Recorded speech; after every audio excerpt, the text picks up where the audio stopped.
ଗୁରୁର୍ବ୍ରହ୍ମା ଗୁରୁର୍ବିଷ୍ଣୁ ଗୁରୁର୍ଦେବୋ ମହେଶ୍ୱରଃ ଗୁରୁଃ ସାକ୍ଷାତ୍ ପରଂ ବ୍ରହ୍ମା ତସ୍ମୈ ଶ୍ରୀ ଗୁରବେ ନମଃ। ଏହି ଗୁରୁ ବନ୍ଦନାର ପବିତ୍ର ଧ୍ୱନିରୁ ଆମେ ଆଜିର ଏହି ଗଭୀର ଆଲୋଚନା ଆରମ୍ଭ କରୁଛୁ।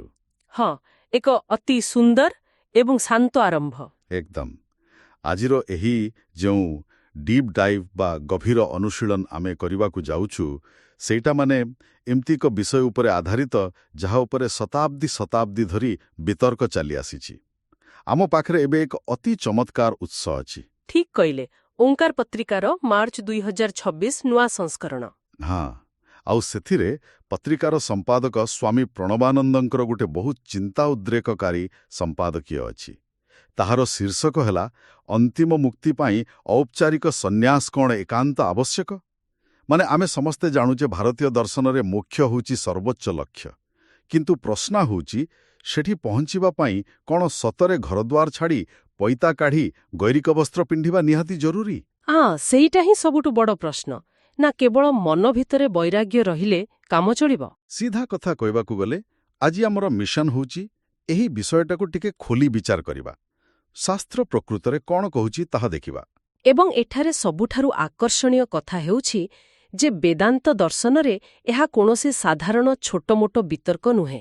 ଆମେ ଯଦି ସ୍ୱାମୀ ପ୍ରଣବାନନ୍ଦଙ୍କ ଲେଖାକୁ ଭଲ ଭାବେ ପଢ଼ିବା, ଦେଖିବା ଯେ ଏଠିରେ ଦୁଇଟି ବିଶାଳ ପରମ୍ପରା ମୁହାଁମୁହିଁ ହୋଇଛନ୍ତି। ଗୋଟିଏ ପଟେ ଅଛନ୍ତି ଆଦି ଶଙ୍କରାଚାର୍ଯ୍ୟ, ଯିଏକି କଠୋର ନିୟମ ଉପରେ ଜୋର ଦିଅନ୍ତି। ହଁ, ତାଙ୍କ ଅଦ୍ୱୈତ ପରମ୍ପରାରେ ଚିତ୍ତଶୁଦ୍ଧି ପାଇଁ ବାହ୍ୟ ସନ୍ନ୍ୟାସ ଏବଂ କଠୋର ତ୍ୟାଗକୁ ଏକଦମ ବାଧ୍ୟତାମୂଳକ ବୋଲି ଧରାଯାଏ। ଆଉ ଠିକ୍ ବିପରୀତ ଦିଗରେ ରହିଛି ଶ୍ରୀମଦ୍ ଭଗବଦ୍ ଗୀତା। ଗୀତାରେ ବାହ୍ୟ ବେଶପୋଷାକ ଅପେକ୍ଷା ଆଭ୍ୟନ୍ତରୀଣ ବୈରାଗ୍ୟ ମାନେ ଭିତରର ଅନାସକ୍ତି ଉପରେ ଅଧିକ ଫୋକସ୍ କରାଯାଇଛି। ଆଉ ଆମର ଉଦ୍ଦେଶ୍ୟ କୌଣସି ଗୋଟିଏ ପକ୍ଷ ନେବା ନୁହେଁ, ବରଂ ଏହି ବିରୋଧାଭାସ ଭିତରୁ ପ୍ରକୃତ ସତ୍ୟକୁ ବାହାର କରିବା। ତେବେ ଏହି ଆଲୋଚନାର ଆରମ୍ଭ ହିଁ ଗୋଟିଏ ବଡ଼ ଧକ୍କାରୁ ହେଉଛି। ମାନେ ସାଧାରଣତଃ ଆମେ ଜାଣୁ ଯେ ଜୀବନର 4ଟି ଆଶ୍ରମ ଥାଏ: ବ୍ରହ୍ମଚର୍ଯ୍ୟ, ତାପରେ ଗାର୍ହସ୍ଥ, ତାପରେ ବାନପ୍ରସ୍ଥ ଏବଂ ଶେଷରେ ଯାଇ ସନ୍ନ୍ୟାସ। ଏକ ପ୍ରକାର ଷ୍ଟେପ୍ ବାଇ ଷ୍ଟେପ୍ ସିଷ୍ଟମ୍ ବୋଲି ଲୋକେ ଧରି ନିଅନ୍ତି। ହଁ, ଏକଦମ ଗୋଟିଏ ପୂର୍ବ ନିର୍ଦ୍ଧାରିତ ଟାଇମ୍ ଟେବଲ୍ ଭଳି। ବୟସ ବଢ଼ିବ, ପିଲାଛୁଆ ବଡ଼ ହେବେ, ଦାୟିତ୍ୱ ସରିବ, ତାପରେ ଯାଇ ଜଣେ ସନ୍ନ୍ୟାସ ନେବ। କିନ୍ତୁ ଉପନିଷଦରେ, ଜାବାଳା ଉପନିଷଦରେ ଏକ ବିପ୍ଳବାତ୍ମକ ଘୋଷଣା ଅଛି, ଯଦା ହରେବ ବିରଜେତ୍ ତଦା ହରେବ ପ୍ରବ୍ରଜିତ୍। ଏହାର ଅର୍ଥ ହେଲା, ଯେଉଁଦିନ ଅନ୍ତରରେ ପ୍ରକୃତ ବୈରାଗ୍ୟ ଜାତ ହେବ, ସେହି ଦିନ ହିଁ ସନ୍ନ୍ୟାସ ଗ୍ରହଣ କରିବା ଉଚିତ। ଏଟା ଶୁଣିବାକୁ କେତେ ଚମତ୍କାର ଲାଗୁଛି ନା? ବୟସର ଏଠାରେ କୌଣସି ଅର୍ଥ ହିଁ ନାହିଁ। ମାନେ ଯଦି 20 ବର୍ଷ ବୟସରେ ଜଣେ ସଂସାରର ମୋହରୁ ମୁକ୍ତ ହୋଇଗଲା, ତାକୁ 80 ବର୍ଷ ପର୍ଯ୍ୟନ୍ତ ଅପେକ୍ଷା କରିବାକୁ ପଡ଼ିବ ନାହିଁ। ବୟସ ନୁହେଁ, ବୈରାଗ୍ୟ ହିଁ ଏକମାତ୍ର ଯୋଗ୍ୟତା। ଏବଂ ଏହି ବୈରାଗ୍ୟ କଥା ଉଠିଲେ ସ୍ୱାମୀ ପ୍ରଣବାନନ୍ଦ ଦୁଇଟି ଗୁରୁତ୍ୱପୂର୍ଣ୍ଣ ଧାରଣା ବିଷୟରେ ଲେଖିଛନ୍ତି। ଗୋଟିଏ ହେଲା ବିବିଦିଶା ସନ୍ନ୍ୟାସ ଏବଂ ଅନ୍ୟଟି ହେଲା ବିଦ୍ୱତ୍ ସନ୍ନ୍ୟାସ। ଏ ଦୁଇଟି ଭିତରେ ଥିବା ପାର୍ଥକ୍ୟଟା ବହୁତ ସୂକ୍ଷ୍ମ। ବିବିଦିଶା ସନ୍ନ୍ୟାସ ମାନେ ଜ୍ଞାନ ପାଇବାର ଇଚ୍ଛା। ଠିକ୍। ଯେଉଁ ବ୍ୟକ୍ତି ବର୍ତ୍ତମାନ ସୁଦ୍ଧା ସମ୍ପୂର୍ଣ୍ଣ ଜ୍ଞାନୀ ହୋଇନାହିଁ, କିନ୍ତୁ ସେ ସେଇ ଜ୍ଞାନ ପ୍ରାପ୍ତ କରିବାକୁ ଚାହୁଁଛି, ତେଣୁ ସେ ନିଜର ଆଧ୍ୟାତ୍ମିକ ସାଧନା ପାଇଁ ସବୁ ଜଞ୍ଜାଳରୁ ମୁକ୍ତ ହେବାକୁ ଔପଚାରିକ ଭାବେ ସନ୍ନ୍ୟାସ ନିଏ। ଏଠାରେ ସନ୍ନ୍ୟାସଟା ହେଉଛି ଗୋଟେ ମାଧ୍ୟମ, ମାନେ ଲକ୍ଷ୍ୟସ୍ଥଳରେ ପହଞ୍ଚିବା ପାଇଁ ଗୋଟେ ରାସ୍ତା। ଆଉ ବିଦ୍ୱତ ସନ୍ନ୍ୟାସ ହେଉଛି ଜ୍ଞାନୀର ସନ୍ନ୍ୟାସ, ମାନେ ସେ ଅଲରେଡି ଜ୍ଞାନ ପାଇସାରିଛି। ଆଉ ଏଠି ସେ ଶୁଖିଲା ପତ୍ରର ଉଦାହରଣର ବହୁତ ସୁନ୍ଦର ଭାବେ ଦିଆଯାଇଛି। ବହୁତ ହି ହୃଦୟସ୍ପର୍ଶୀ ଉଦାହରଣ। ଠିକ୍ ଯେମିତି ଗଛରୁ ଗୋଟିଏ ଶୁଖିଲା ପତ୍ର ନିଜ ଆଡ଼ୁ ବିନା କୌଣସି ବାଧ୍ୟବାଧକତାରେ ଆପେ ଆପେ ଖସି ପଡ଼େ, ସେଠି କେହି ତାକୁ ବଳପୂର୍ବକ ଛିଣ୍ଡାନ୍ତି ନାହିଁ। ହଁ, ସେହିପରି ବ୍ରହ୍ମଜ୍ଞାନ ଆସିଗଲା ପରେ ମଣିଷ ପାଇଁ ଏହି ସଂସାରର ଆକର୍ଷଣ ଶୁଖିଲା ପତ୍ର ଭଳି ହୋଇଯାଏ। ସଂସାର ଆପେ ଆପେ ଖସିଯାଏ। ଏଇଠି କଥାଟା ଆହୁରି ରୋଚକ ହୋଇଯାଉଛି, କାରଣ ଆମେ ଭାବୁ ଯେ ସନ୍ନ୍ୟାସମାନେ କେବଳ ଗୋଟିଏ ହିଁ କଠୋର ରୂପ, ମାନେ ସବୁକିଛି ଛାଡ଼ିଦେଇ ହିମାଳୟ ଚାଲିଯିବା। କିନ୍ତୁ ସନ୍ନ୍ୟାସ ଉପନିଷଦ ଅନୁଯାୟୀ ଏହାର 4ଟି ସ୍ତର ଅଛି। ଆଉ ଏହି ସ୍ତରଗୁଡ଼ିକ ମଣିଷର ମାନସିକ ଏବଂ ଶାରୀରିକ ସାମର୍ଥ୍ୟ ଅନୁସାରେ ତିଆରି କରାଯାଇଛି। ସନ୍ନ୍ୟାସ କୌଣସି ଗୋଟିଏ ବନ୍ଦ କୋଠରୀ ନୁହେଁ ଯେ ସମସ୍ତେ ଗୋଟିଏ ନିୟମ ମାନିବେ। ପ୍ରଥମ ସ୍ତରଟି ହେଲା କୁଟିଚକ୍। ଏ କୁଟିଚକ୍ ବିଷୟଟା ବହୁତ ଲୋକଙ୍କୁ ଆଶ୍ଚର୍ଯ୍ୟ କରିପାରେ। କାରଣ ଏହି ସ୍ତରରେ ଯେଉଁମାନେ ସମ୍ପୂର୍ଣ୍ଣ ଗୃହହୀନ ହୋଇପାରିବେ ନାହିଁ, ହୁଏତ ବୟସ ଯୋଗୁଁ ବା ଶାରୀରିକ ଦୁର୍ବଳତା ଯୋଗୁଁ ସେମାନେ ନିଜ ପରିବାର ବା ପୁଅମାନଙ୍କ ଘର ପାଖରେ ଗୋଟେ ଛୋଟ କୁଟୀର କରି ରହିବେ। ଏବଂ ସବୁଠାରୁ ଆଶ୍ଚର୍ଯ୍ୟର କଥା ହେଉଛି ସେମାନେ ଘରୁ ହିଁ ଖାଦ୍ୟ ଗ୍ରହଣ କରିବେ, ଯାହାକୁ ଶାସ୍ତ୍ରରେ ସ୍ୱପୁତ୍ରାଦିଭିଃ କୁହାଯାଇଛି। ଆଉ ସେମାନେ ନିଜର ପଇତା ବା ଶିଖା, ଯାହାକୁ ଆମେ ଟିକି କହୁ, ସେସବୁ ଛାଡ଼ନ୍ତି ନାହିଁ। ମାନେ ଯଦି ଆପଣଙ୍କ ଲକ୍ଷ୍ୟ ବ୍ରହ୍ମପ୍ରାପ୍ତି ହୋଇଥାଏ, ତେବେ ଘର ପାଖରେ ରହି ମଧ୍ୟ ସନ୍ନ୍ୟାସୀ ହୋଇହେବ। ତାପରେ ଆସେ ଦ୍ୱିତୀୟ ସ୍ତର, ଯାହାର ନାମ ବହୁଦକ। ଏମାନେ ଟିକେ ଅଧିକ ସ୍ୱାଧୀନ। ଏମାନେ ଗୋଟିଏ ଜାଗାରେ ନ ରହି ତୀର୍ଥସ୍ଥାନମାନଙ୍କୁ ଭ୍ରମଣ କରନ୍ତି। ଆଉ ଏଠାରେ ସମ୍ପାଦକ ମହୋଦୟ ମାଧୁକରୀ ବୃତ୍ତିର ଗୋଟେ ବହୁତ ସୁନ୍ଦର ଦୃଷ୍ଟାନ୍ତ ଦେଇଛନ୍ତି।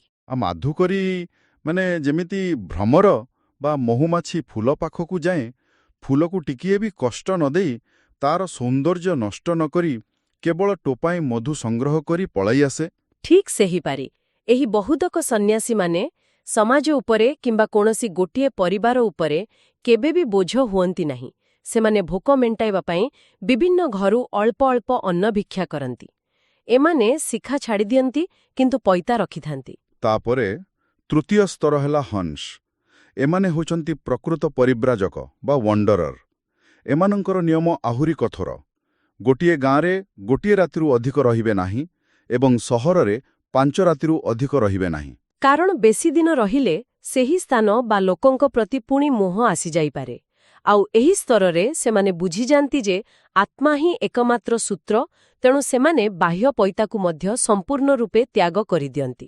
ଏହାପରେ ଆସେ ଚତୁର୍ଥ ଏବଂ ସର୍ବୋଚ୍ଚ ସ୍ତର, ପରମହଂସ। ଏହି ସ୍ଥିତି ବିଷୟରେ ଜାଣିବାଟା ବହୁତ ଉତ୍ସାହଜନକ। ନାରଦ ପରିବ୍ରାଜକ ଉପନିଷଦରେ ଏମାନଙ୍କର ଚିତ୍ର ବହୁତ ସ୍ପଷ୍ଟ ଭାବରେ ଅଙ୍କନ କରାଯାଇଛି। କୁହାଯାଇଛି ତାଙ୍କର ଦଣ୍ଡ ନାହିଁ, ଶିଖା ନାହିଁ କି ସୂତ୍ର ନାହିଁ। ଏହା ହେଉଛି ସମ୍ପୂର୍ଣ୍ଣ ଜୀବନମୁକ୍ତ ଅବସ୍ଥା। ଏହି ଅବସ୍ଥାରେ ସାମାଜିକ ଲଜ୍ଜା ବା କିଏ କ'ଣ କହିବ, ସେସବୁର କୌଣସି ମୂଲ୍ୟ ନଥାଏ। ତେଣୁ ଦେଖାଯାଏ ଯେ ଏହି ପରମହଂସମାନେ ବେଳେବେଳେ କୌଣସି ଛୋଟ ବାଳକ ପରି ଅବୋଧ ଆଚରଣ କରନ୍ତି କିମ୍ବା ଏପରିକି ପାଗଳଙ୍କ ଭଳି ମଧ୍ୟ ଦେଖାଯାଆନ୍ତି। ମାନେ ସେମାନେ ସାମାଜିକ ନିୟମ କାନୁନର ବହୁ ଊର୍ଦ୍ଧ୍ୱରେ ରହନ୍ତି। ତେଣୁ ଏହି 4ଟି ସ୍ତରରୁ ଗୋଟିଏ କଥା ସ୍ପଷ୍ଟ ଯେ ସନ୍ନ୍ୟାସ ନେବା ମାନେ ହଠାତ୍ ଦିନକ ଭିତରେ ପରମହଂସ ହୋଇଯିବା ନୁହେଁ, ଏହା ଏକ ଯାତ୍ରା। ହଁ, କ୍ରମୋନ୍ନତିର ଏକ ଧାରା। କିନ୍ତୁ ଏବେ ଆମେ ସେହି ମହାନ ବିତର୍କ ପାଖକୁ ଆସିବା ଯେଉଁଠୁ ଆମେ ଆଲୋଚନା ଆରମ୍ଭ କରିଥିଲୁ, ଶଙ୍କରାଚାର୍ଯ୍ୟ ବନାମ ଗୀତା। ଆଦି ଶଙ୍କରାଚାର୍ଯ୍ୟଙ୍କ ଯୁକ୍ତି ଅତ୍ୟନ୍ତ ବୌଦ୍ଧିକ ଏବଂ ଦୃଢ଼ ଅଟେ। ସେ ବୃହଦାରଣ୍ୟକ ଉପନିଷଦର ଭାଷ୍ୟ ଆଧାରରେ ବୁଝାଇଛନ୍ତି ଯେ ଔପଚାରିକ ସନ୍ନ୍ୟାସ କାହିଁକି ଜରୁରୀ। ସେ କହନ୍ତି ଯେ ଗୃହସ୍ଥ ଜୀବନରେ ରହିଲେ ମଣିଷ ଭିତରେ ମୁଁ କର୍ତ୍ତା ବା ମୁଁ ଏ କାମ କରୁଛି, ଏହିଭଳି ଏକ ଅହଙ୍କାର ସବୁବେଳେ ଥାଏ। ମାନେ ଯେତେବେଳେ ମଣିଷ କୋଡ଼ିବାଲା ଛୁଆଏ, ରୋଜଗାର କରେ, ଦାୟିତ୍ୱ ତୁଲାଏ, ତା ମନରେ ଥାଏ ଯେ ସବୁକିଛି ତା ଯୋଗୁଁ ହିଁ ଚାଲିଛି। ସମ୍ପୂର୍ଣ୍ଣ ସତ କଥା। କିନ୍ତୁ ବେଦାନ୍ତ କହେ ଯେ ଆତ୍ମଜ୍ଞାନ ପାଇଁ ମଣିଷକୁ ଅନୁଭବ କରିବାକୁ ହେବ ଯେ ସେ କର୍ତ୍ତା ନୁହେଁ, ସେ କେବଳ ଏକ ସାକ୍ଷୀ ମାତ୍ର। ମୁଁ ଅକର୍ତ୍ତା, ମୁଁ ସାକ୍ଷୀ। ଏହା ହିଁ ଆତ୍ମଜ୍ଞାନର ମୂଳ କଥା। ଆଉ ଶଙ୍କରାଚାର୍ଯ୍ୟଙ୍କ ମତରେ ମୁଁ କର୍ତ୍ତା ଏବଂ ମୁଁ ସାକ୍ଷୀ, ଏହି ଦୁଇଟି ପରସ୍ପର ବିରୋଧୀ ଭାବନା ଏକା ସାଙ୍ଗରେ ରହିପାରିବ ନାହିଁ। ଅନ୍ଧାର ଏବଂ ଆଲୁଅ ଏକାଠି ରହିଲା ଭଳି ଅସମ୍ଭବ କଥା। ତେଣୁ ଏହି କର୍ତ୍ତୃତ୍ୱ ବୋଝରୁ ରକ୍ଷା ପାଇବାକୁ ହେଲେ ସବୁକିଛି ଛାଡ଼ି ଔପଚାରିକ ସନ୍ନ୍ୟାସ ନେବା ନିହାତି ଜରୁରୀ। କିନ୍ତୁ ଅନ୍ୟପଟେ ଭଗବଦ୍ ଗୀତାର ପ୍ରତିଯୁକ୍ତି ମଧ୍ୟ ସେତିକି ଶକ୍ତିଶାଳୀ। ଗୀତାର 18 ଅଧ୍ୟାୟରେ ଏକ ସମ୍ପୂର୍ଣ୍ଣ ଭିନ୍ନ ଦୃଷ୍ଟିକୋଣ ରଖାଯାଇଛି। ଭଗବାନ ଶ୍ରୀକୃଷ୍ଣ କହୁଛନ୍ତି, କାମ୍ୟାନାମ୍ କର୍ମଣାମ୍ ନ୍ୟାସମ୍ ସନ୍ନ୍ୟାସମ୍ କବୟୋ ବିଦୁ। ଯାହାର ଅର୍ଥ ହେଲା କାମନାଯୁକ୍ତ କର୍ମର ପରିତ୍ୟାଗ ହିଁ ହେଉଛି ପ୍ରକୃତ ସନ୍ନ୍ୟାସ। ଏବଂ ମହର୍ଷି ଯାଜ୍ଞବଲ୍କ୍ୟ ମାନେ ଜନକ ତ ଏକ ବିଶାଳ ସାମ୍ରାଜ୍ୟର ରାଜା ଥିଲେ। ତାଙ୍କ ଚାରିପଟେ ଅସୀମ କ୍ଷମତା, ଧନ, ସମ୍ପତ୍ତି ସବୁକିଛି ଥିଲା। ସେ ଗୃହସ୍ଥ ଥାଇ ମଧ୍ୟ ଜଣେ ଶ୍ରେଷ୍ଠ ବ୍ରହ୍ମଜ୍ଞାନୀ ଥିଲେ। ସେ ମାନସିକ ସ୍ତରରେ ସମ୍ପୂର୍ଣ୍ଣ ନିର୍ଲିପ୍ତ ଥିଲେ। ଏହା ପ୍ରମାଣ କରେ ଯେ ଜ୍ଞାନ ହିଁ ମୋକ୍ଷ ଦିଏ, କୌଣସି ଆଶ୍ରମ ବା ବେଶ ପୋଷାକ ନୁହେଁ। ଯଦି କେବଳ ସନ୍ନ୍ୟାସ ବେଶ ହିଁ ମୋକ୍ଷ ଦେଉଥାନ୍ତା, ତେବେ ଜନକ କେବେ ବି ମୁକ୍ତ ହୋଇପାରି ନଥାନ୍ତେ। ବର୍ତ୍ତମାନ ଏହି ଦୁଇଟି ମତକୁ ତୁଳନା କଲେ ଗୋଟା ବଡ଼ ସମସ୍ୟା ଦେଖାଦିଏ। ତେବେ ଏସବୁର ପ୍ରକୃତ ଅର୍ଥ କ'ଣ? ଯଦି କେବଳ ଜ୍ଞାନ ହିଁ ଯଥେଷ୍ଟ ଏବଂ ଜଣକଙ୍କ ପଡ଼ି ଗୃହସ୍ଥ ରହି ମଧ୍ୟ ମୋକ୍ଷ ମିଳିପାରିବ, ତେବେ ଶାସ୍ତ୍ରର ଆପତ୍ ସନ୍ନ୍ୟାସ ବା ଆପତ୍କାଳୀନ ସନ୍ନ୍ୟାସର ବ୍ୟବସ୍ଥା କାହିଁକି ରଖାଗଲା? ମୃତ୍ୟୁଶଯ୍ୟାରେ ଏମିତି ହଠାତ୍ ଜଣଙ୍କୁ ସନ୍ନ୍ୟାସୀ କରିଦେବାର ଆବଶ୍ୟକତା କ'ଣ? ଏଠି ହିଁ ଉତ୍ସର ଏକ ବହୁତ ଚମତ୍କାର ଦିଗ ସାମ୍ନାକୁ ଆସୁଛି। ସ୍ୱାମୀ ପ୍ରଣବାନନ୍ଦ ଏହାକୁ ବହୁତ ଗଭୀର ମନୋବିଜ୍ଞାନ ମାଧ୍ୟମରେ ବୁଝାଇଛନ୍ତି। ଆପତ୍ ସନ୍ନ୍ୟାସ ପ୍ରକୃତରେ ଏକ ମନୋବିଜ୍ଞାନିକ ଅସ୍ତ୍ର ଭଳି କାମ କରେ। କେମିତି ଟିକେ ବୁଝାଇବେ? ଦେଖନ୍ତୁ, ଜଣେ ଗୃହସ୍ଥ ହୁଏତ ସାରା ଜୀବନ ସାଧନା କରି ଜ୍ଞାନୀ ହୋଇଯାଇପାରନ୍ତି, କିନ୍ତୁ ତାଙ୍କ ମନର କୌଣସି ଏକ ଗଭୀର କୋଣରେ ମୁଁ ବାପା କିମ୍ବା ମୁଁ ସ୍ୱାମୀ ବା ମୋ ପରିବାରର କ'ଣ ହେବ ଏହିଭଳି ସଂସ୍କାର ଲୁଚି ରହିଥାଏ।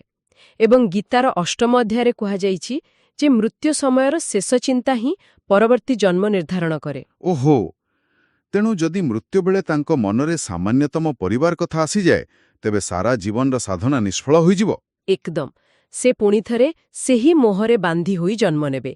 ତେଣୁ ମୃତ୍ୟୁଶଯ୍ୟାରେ ଦିଆଯାଉଥିବା ଆପତ୍ ସନ୍ନ୍ୟାସ ମଣିଷର ସେହି ଶେଷ ଚିନ୍ତାକୁ ବଦଳାଇ ଦିଏ। ଯେତେବେଳେ କାନରେ କୁହାଯାଏ ଯେ ତୁମେ ଏବେ ସନ୍ନ୍ୟାସୀ, ସେତେବେଳେ ତାର ମନରୁ ମୋ ପରିବାର କ'ଣ ହେବ ଏହି ଚିନ୍ତା ସମ୍ପୂର୍ଣ୍ଣ ଭାବେ ଉଭେଇଯାଏ। ଆଉ ତା ଜାଗାରେ ମୁଁ ବ୍ରହ୍ମ, ମୁଁ ଅସଙ୍ଗ, ଏହି ଭାବନା ଆସିଯାଏ। ସତରେ ଏହା ମାନସିକ ସ୍ତରରେ ସଂସାରରୁ ବିଚ୍ଛିନ୍ନ କରିବାର ଏକ ବ୍ରହ୍ମାସ୍ତ୍ର। ବର୍ତ୍ତମାନ ଆମେ ଯଦି ଏହି ସମଗ୍ର ଆଲୋଚନାକୁ ଏକାଠି କରିବା ଏବଂ ସ୍ୱାମୀ ପ୍ରଣବାନନ୍ଦଙ୍କ ସମ୍ପାଦକୀୟର ଶେଷ ସିଦ୍ଧାନ୍ତକୁ ଦେଖିବା, ସେ ଦୁଇଟି କଥା ଅତି ସ୍ପଷ୍ଟ ଭାବରେ କହିଛନ୍ତି। ପ୍ରଥମଟି ହେଲା, ଶାସ୍ତ୍ରୀୟ ଭାବେ ମାନେ ବିଦେହ ମୁକ୍ତି ପାଇଁ କେବଳ ଜ୍ଞାନ ହିଁ ଏକାନ୍ତ ଆବଶ୍ୟକ। ଯେମିତିକି ଅବଧୂତ ଗୀତାର ମତ, ସାଧାରଣ ବସ୍ତ୍ର ପିନ୍ଧି ମଧ୍ୟ ଜଣେ ଅହମ୍ ବ୍ରହ୍ମାସ୍ମି ସ୍ଥିତିରେ ରହିପାରିବେ। ମାନେ ତତ୍ତ୍ୱଗତ ଦୃଷ୍ଟିରୁ ସନ୍ନ୍ୟାସ ବେଶ ଜରୁରୀ ନୁହେଁ। କିନ୍ତୁ ଆଉ ଏହି କିନ୍ତୁଟା ଆମ ସମସ୍ତଙ୍କ ପାଇଁ ବହୁତ ଗୁରୁତ୍ୱପୂର୍ଣ୍ଣ। ବ୍ୟାବହାରିକ ଭାବେ ଆମ ମନ ଅତ୍ୟନ୍ତ ଚଞ୍ଚଳ। ସାଧାରଣ ଲୋକଙ୍କ ପାଇଁ ସବୁ ଜଞ୍ଜାଳ ଭିତରେ ରହି ନିର୍ଲିପ୍ତ ରହିବା ପ୍ରାୟତଃ ଅସମ୍ଭବ। ସେଇଥିପାଇଁ ଔପଚାରିକ ସନ୍ନ୍ୟାସ ଏକ ସୁରକ୍ଷା ଦୁର୍ଗ ପରି କାମ କରେ। ଯେତେବେଳେ ଜଣେ ଗୈରିକ ବସ୍ତ୍ର ପିନ୍ଧେ, ତାହା ତାକୁ ମାୟା ଭିତରକୁ ପୁଣି ଖସିଯିବାରୁ ଅଟକାଏ। ଏହାକୁ ଆମେ ଜୀବାତ୍ମାର ପାସପୋର୍ଟରେ ଲାଗିଥିବା ଅନ୍ତିମ ମୋହର ବା ଭିସା ଷ୍ଟାମ୍ପ ଭଳି କହିପାରିବା, ଯାହା ଘୋଷଣା କରେ ମୁଁ କାହାର ନୁହେଁ ଏବଂ କେହି ମୋର ନୁହନ୍ତି। ଏବଂ ନାରଦ ପରିବ୍ରାଜକ ଉପନିଷଦର ସେହି କଥାଟି ଯେ ଯେଉଁ ବ୍ୟକ୍ତି ପରମହଂସ ଭାବରେ ଦେହ ତ୍ୟାଗ କରନ୍ତି, ସେ ସାକ୍ଷାତ୍ ଈଶ୍ୱର ଅଟନ୍ତି, ଏହା ସତରେ ଏକ ଗଭୀର ଏବଂ ଶାନ୍ତିଦାୟକ ସିଦ୍ଧାନ୍ତ। ଆଜିର ଏହି ଆଲୋଚନା ଆମକୁ ଅନେକ ନୂଆ ଦିଗ ଦେଖାଇଲା, କିନ୍ତୁ ଶେଷ କରିବା ପୂର୍ବରୁ ଗୋଟିଏ କଥା ଉପରେ ଚିନ୍ତା କରିବା ଦରକାର। ହଁ, ନିଶ୍ଚିତ ଭାବରେ। ଯଦି ଆମର ଅନ୍ତିମ ଚିନ୍ତା ହିଁ ଆମର ଚୂଡ଼ାନ୍ତ ଗତିବିଧି ସ୍ଥିର କରେ, ତେବେ ଆମର ଏହି ଆଧୁନିକ ଦୈନନ୍ଦିନ ଜୀବନରେ ଏମିତି କେଉଁ ସୂକ୍ଷ୍ମ ମୋହ ବା ଆସକ୍ତି ସବୁ ଲୁଚି ରହିଛି? ସେ ମୋବାଇଲ ଫୋନ୍ ହେଉ, ବ୍ୟାଙ୍କ ବାଲାନ୍ସ ହେଉ, ନିଜ ପଦବୀର ଅହଙ୍କାର ହେଉ, ଏମିତି କେଉଁ ଅଦୃଶ୍ୟ ସୂତା ଅଛି ଯାହା ଆମକୁ ବାନ୍ଧି ରଖିଛି ଏବଂ ପ୍ରକୃତ ଆଭ୍ୟନ୍ତରୀଣ ସ୍ୱାଧୀନତା ଅନୁଭବ କରିବାରୁ ଅଟକାଉଛି? ଥରେ ନିଜ ଭିତରେ ଏହାର ଉତ୍ତର ଖୋଜିବା ନିହାତି ଆବଶ୍ୟକ। ସତରେ ଏହା ଏକ ବହୁତ ଗଭୀର ପ୍ରଶ୍ନ। ପରିଶେଷରେ ଏହି ସମଗ୍ର ଗଭୀର ଅଧ୍ୟୟନର ପୁଣ୍ୟ ଓ ଜ୍ଞାନକୁ ଆମେ ଭଗବାନ ଶ୍ରୀ ଦକ୍ଷିଣାମୂର୍ତ୍ତିଙ୍କ ଶ୍ରୀଚରଣରେ ସମର୍ପଣ କରୁଛୁ। ନିଧୟେ ସର୍ବବିଦ୍ୟାନାମ୍ ଭିଷଜେ ଭବରୋଗିଣାମ୍ ଦୁରବେ ସର୍ବଲୋକାନାମ୍ ଶ୍ରୀ ଦକ୍ଷିଣାମୂର୍ତ୍ତୟେ ନମଃ।